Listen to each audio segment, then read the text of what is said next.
Le ministre de l'Administration territoriale et le secrétaire permanent du Conseil national de sécurité ont survécu samedi matin à un accident d'hélicoptère dans le district de Santa Acuma, région du Nord-Ouest.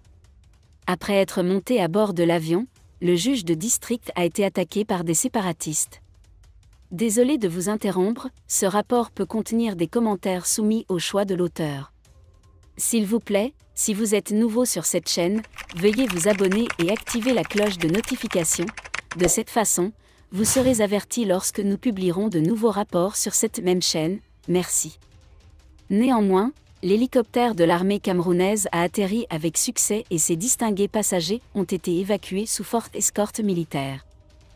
Il convient de rappeler que Paul Atanga Nji, premier anglophone à siéger au conseil d'administration du territoire, s'est fermement opposé à toute forme de pourparlers avec les séparatistes.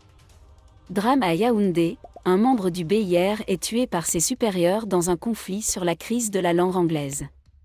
Drame à Yaoundé, un membre du BIR est tué par ses supérieurs dans un conflit sur la crise de la langue anglaise.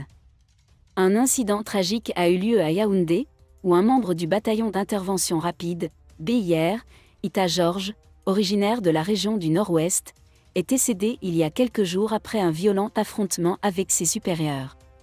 Bien que l'identité de ce dernier soit actuellement inconnue, il a ouvert le feu lors d'une dispute avec des subordonnés, entraînant la mort tragique d'Ita George. Selon des sources fiables, la raison de leur dispute répétée serait la « crise anglophone », qui secoue les régions anglophones du Cameroun depuis de nombreuses années. Les deux hommes se sont souvent affrontés, et la victime était particulièrement irritée par les sarcasmes et les insinuations de son patron, qui la qualifiait sarcastiquement des « ambazoniennes ». L'incident mortel s'est produit lors d'une autre dispute de ce genre, lorsque le bourreau a tiré à bout portant sur Ita George.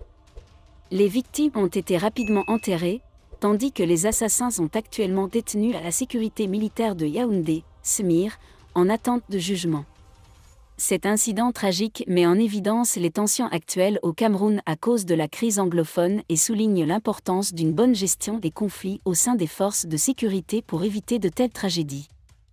Paul Biya a gagné son procès contre le géant saoudien après 7 ans de procès.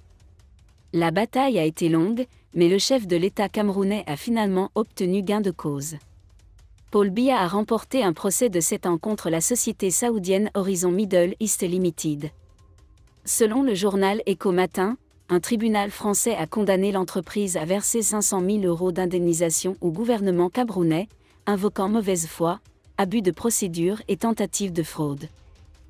Par ailleurs, Horizon Middle East Limited doit verser 50 000 € au président de la République du Cameroun, 50 000 € au gouvernement du Cameroun et 50 000 € au ministre des Finances du Cameroun pour un total de 94 millions de francs d'Africa Finance. Communauté. France CFA. Merci d'être resté avec nous jusqu'à ce point, comme toujours pour promouvoir la liberté d'expression. Laissez vos opinions à ce reportage dans la section commentaires ci-dessous.